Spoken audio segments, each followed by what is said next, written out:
Good afternoon, ladies and gentlemen. This is temaniadams, and this is my recap of day 15 of the R. Kelly trial, which was yesterday, September the 15th. Testimony got started. The same case agent, Mr. Ryan Chibo, however you want to pronounce it, was still on the stand. They talked about Jerronda Pace's cell phone. Back then, she was Jerronda Johnson. The last text from that phone was sent February the 4th of 2020. There was also a nursing home ID, like work ID, found, and saying that she was a CNA, and the date of birth on it was not correct. Most importantly, the date was like the month and the day were correct, but the year was wrong. So the year making her older. There was also a birth certificate. I don't know if that had the incorrect information on it, but there was also an Illinois ID on it that had the incorrect year on it as well, which made her appear older. I don't know if this is if they're alleging that this is the ID that she presented to R. Kelly or not. So one thing that I noticed throughout the trial is that the lawyers are really not following the rules of evidence to a T. So in the federal system, the federal rules of evidence are the same no matter where you are in the U.S. or Puerto Rico. They're the same. So there's certain foundational questions that you ask before you introduce something into evidence. And I don't know if they just have an agreement to not do it, or they're just all just lackluster about it. But I've noticed that throughout the trial, they aren't asking the foundational questions before admitting something into evidence. They may ask a couple of the foundation questions, but not all of them. So let's just say, for instance, let's see, this phone, and there's a question like, oh yes, and where was this phone located? And the cop would say, I found it at X, Y, and Z. And is this phone in the same or substantially same condition as of when you found it? So those are like the foundational questions, and then you say, I move to admit this into evidence. But sometimes they don't ask all the foundation questions. They may ask just one of them, and so I've seen them do that with like letters and photos, but they're doing it, and that's their business. Either way, then they brought up a lot of different letters, and I do mean a lot. And a lot of the letters, the young ladies, like one was from Azriel, they called her Jane. She said that she left because she had stolen over $30,000, and she knew he wouldn't be able to forgive her, and that she was also been stealing jewelry. There was another letter saying that, how great and wonderful R. Kelly was, and someone else had stolen the money, and there was this plan to rob him. And there were several letters like this. So the question is, and a lot of the girls have already alleged that Robert had them write these letters to protect himself, and so in case something like this, and when I mean this trial, in case something like this happens. And so there were several letters. There were letters from Azriel, Dominique, and some of those letters referenced the other girls, saying how they all would steal and do all types of things. And one was like a letter saying they were demanding $500,000, and if not, they were going to go to the media and tell lies, so on and so forth. So I was one observer. She wasn't aware that there was an allegation that Robert had instructed the ladies to write these letters. And so when she was hearing it, she thought, oh, this is great evidence for R. Kelly. But it's just a matter of, okay, did the jury catch the part where the young ladies were saying that they were forced to write these letters?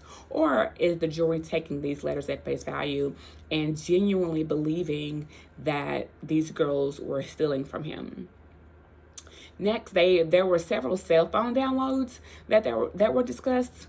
And a cell phone download is this. So let's just say the police get your phone. They hook it up to a machine from a company called Cellbrite. Cellbrite is spelled CELLEBRITE. We use those throughout the U.S. in federal cases. They hook your phone up to this machine, and the machine extracts all the data from your machine, text message, photos, videos, chats, apps, the whole nine, and puts it in this report. And so you can see everything in someone's phone, even videos. So there were text messages about Robert hitting a girl because she didn't show empathy when he cried. And in the message, the girl said that he was high and drunk and she didn't feel like dealing with him that night. And yeah, apparently she may have gotten hit for some reason. But it didn't give much more detail than that. There were other messages in the cell phone download, and the officer, Ryan Chibo, was saying that he thought that those messages were like from R. Kelly and he was faking those messages. There was an objection. The judge sustained it, so that part's over with. There were also messages about, I think it's DJ, and this is where the messages where they think R. Kelly was faking it, between DJ and a girl named Anna. And so they were going back and forth, and DJ was saying that she had information on him, but it was nothing special. Once R. Kelly fined Diana, his former assistant, $5,000 or $2,000 for sarcasm, and he also fined some of the girls also for sarcasm, because he's like, that's not going to be allowed.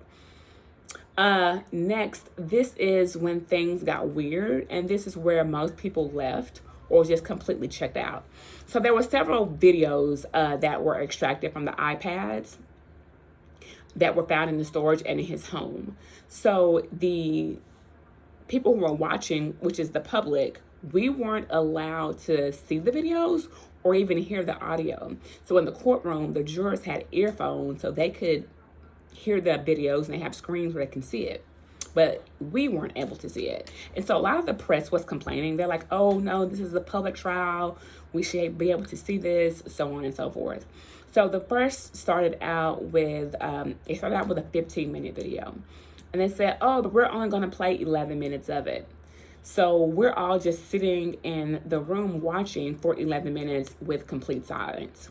And then they went on to another video where they were going to play like a few excerpts from it. So we're just sitting there with nothing, and so on and so forth. So the videos, we don't know who was in the video, who wasn't. I do remember specifically in one of the videos, Dominique was in the video along with Alex, the male who testified a few days ago.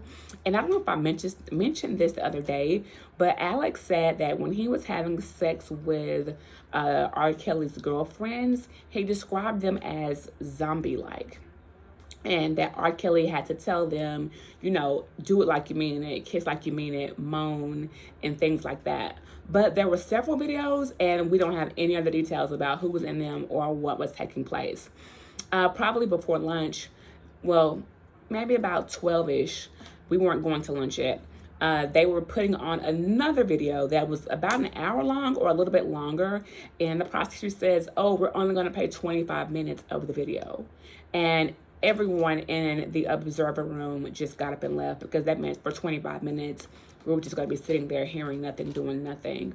And that's when I left for the day. And I think a lot of other people left, because that officer was going to be on the stand pretty much for the rest of the day.